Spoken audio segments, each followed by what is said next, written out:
এরপর ভাইজানকে ভাঙড়ের সবজি তুলে দেবে ভাঙড় 2 ব্লক কমিটি এবং ভাঙড় মহাবিদ্যালয় ইউনিটের যারা আছে একসঙ্গে। তাড়াতাড়ি যারা আছে জেলার ছেলেরা রেডি থাকবে। আসো আসো জলদি।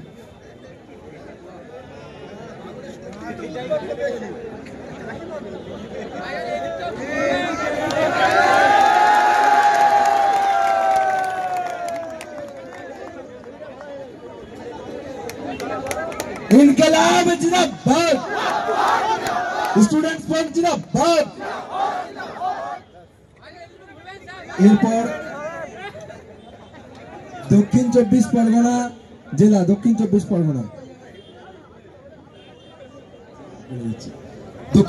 পরগনা জেলার পক্ষ থেকে ভাইজানকে জয়নগরের মোয়া, সুন্দরবনের মধু এবং বারুইপুরের পিয়ার উপহার দেওয়া হবে। इनकलाब जिंदाबाद, स्टूडेंट फ्रंट जिंदाबाद, पीछे तो नौशाद सिद्दीकी जिंदाबाद, पीछे तो नौशाद सिद्दीकी जिंदाबाद।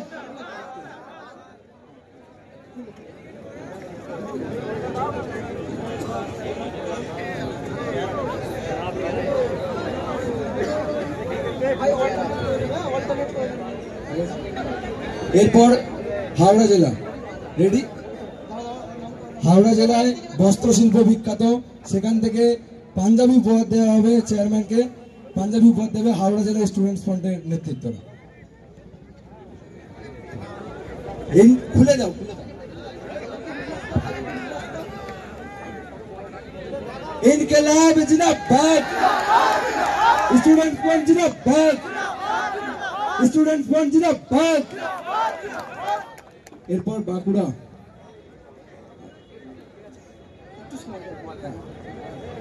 ছবিটা বলুন ঠিকঠাক করে।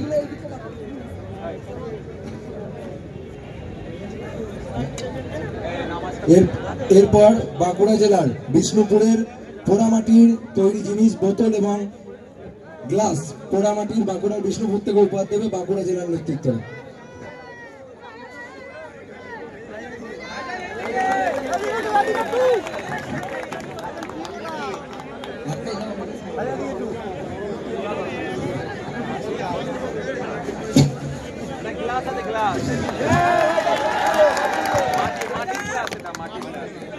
এরপর পশ্চিম মেদিনীপুর জেলার পক্ষ থেকে পশ্চিম মেদিনীপুর জেলার বিখ্যাত কাজু বাদাম এবং মুগের জিলিপি উপহার দেবে এফজল এবং শাহবাগ পশ্চিম মেদিনীপুর জেলা। আমি ভাবছি এটাই পশ্চিমবাংলার শিক্ষা ব্যবস্থা কোথায় নিয়ে গিয়ে দাঁড় করিয়েছে মমতা ব্যানার্জি মহাশয়া। ছাত্র জনতা সমাবেশের ব্যাখ্যাটাই তারা করতে পারছে না, তাদের দাঁত ভেঙে যাচ্ছে, তাদের পেন ভেঙে যাচ্ছে। কদিন আগে আমি এসআইআর এর ফর্ম ফিল আপ করছিলাম, অনেকের রাগ হয়েছে।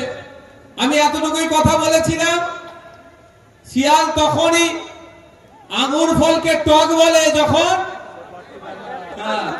ও বাটা ফর্ম ফিল আপ করতে পারবে না, পেন দিলে পেন ভেঙে ফেলবে, ওই জন্য নওশাদের উপর রাগ। বন্ধুগণ, এই সমাবেশটা শুধু ছাত্রদের সমাবেশ নয়, এই সমাবেশটা অভিভাবকদের সমাবেশ।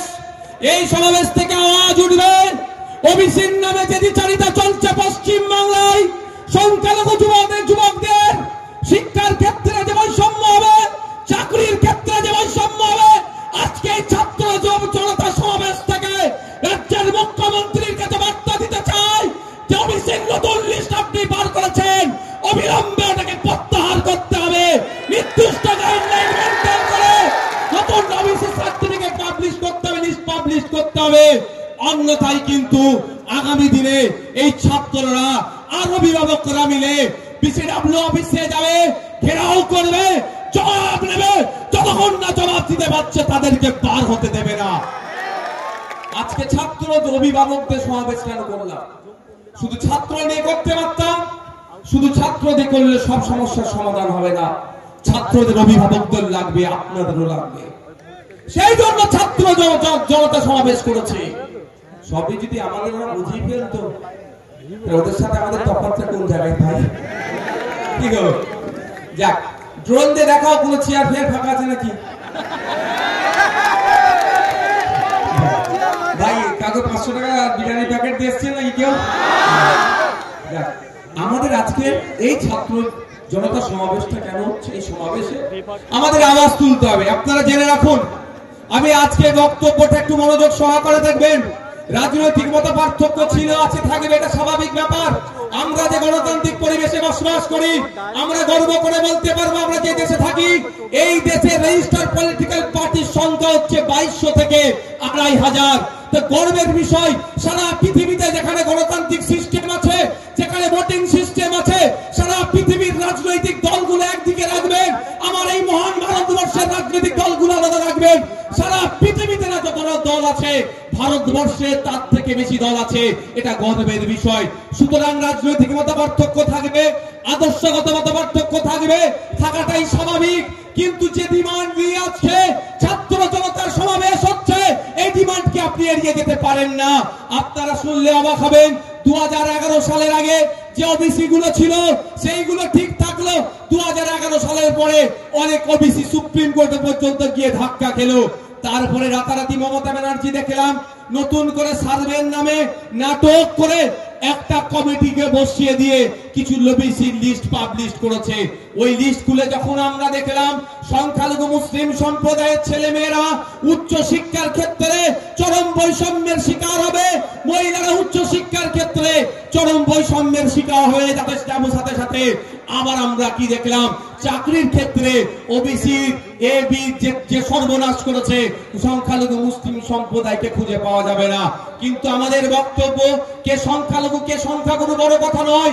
প্রপার ওয়েতে, সায়েন্টিফিক ওয়েতে সার্ভে হোক, 1993 সালের ব্যাকওয়ার্ড ক্লাসেস অ্যাক্টকে মান্যতা দিয়ে সার্ভে করে প্রকৃত যারা রিজার্ভেশন পাওয়ার যোগ্য তাদের রিজার্ভেশন দেওয়া হোক।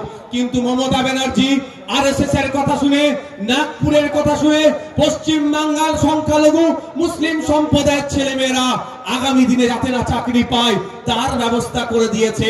শুধুমাত্র খাতায় কলমে ওবিসি সার্টিফিকেট থাকলেও বাস্তবে এই রূপকে পাবে না। তাই বন্ধুগণ, আজকের ভাঙড়ের মাটি নয়, রাজ্যের বিভিন্ন প্রান্ত থেকে প্রতিনিয়ত শিক্ষিত বেকার যুবক যুবতীরা যারা উচ্চ শিক্ষা অর্জন করে বসে আছে বা যারা উচ্চ শিক্ষা অর্জন করার ক্ষেত্রে এই বৈষম্যের শিকার হচ্ছে, তারা বারবার আমাকে ফোন করছে, তারা বারবার আমাকে বলছে যে ভাইজান আপনাকে দায়িত্ব নিতে হবে, আপনি ছাড়া এই সমস্যার সমাধান হবে না। এই ওবিসি যে নতুন লিস্ট করেছে, মমতা ব্যানার্জিকে বাতিল করে সায়েন্টিফিক ওয়েতে সঠিক সার্ভে করে এটাকে পুনরায় ফিরিয়ে নিয়ে আসতে হবে, এই দাবি আমাকে বারবার জানাচ্ছে। আজকে আমাদের ছাত্র জনতার এই সমাবেশ থেকে রাজ্যের মুখ্যমন্ত্রীর কানে পৌঁছে দিতে চাই, আর কয়েকটি দিন অপেক্ষা করব। যদি মনে করেন পশ্চিম বাংলার সংখ্যালঘু মুসলমান সমাজকে বিজেপির ভয় দেখিয়ে এদের অধিকার কেড়ে নেবেন, এটা মাথায় রাখবে। এদের পাশে কেউ থাকুক আর নাই থাকুক, নওশাদ সিদ্দিকী এদের পাশে থাকবে, বিশ্বজিৎ মাইতি এদের পাশে থাকবে, তাপস ব্যানার্জি থাকবে, শামসুল সাহেব থাকবে, এদের পাশে বাংলার জনগণের পাশে আমরা থাকবো, খাম চিহ্ন থাকবে। সুতরাং এদের প্রপার গাইডলাইন মেনে যদি সার্ভে না হয়, আগামী দিন কিন্তু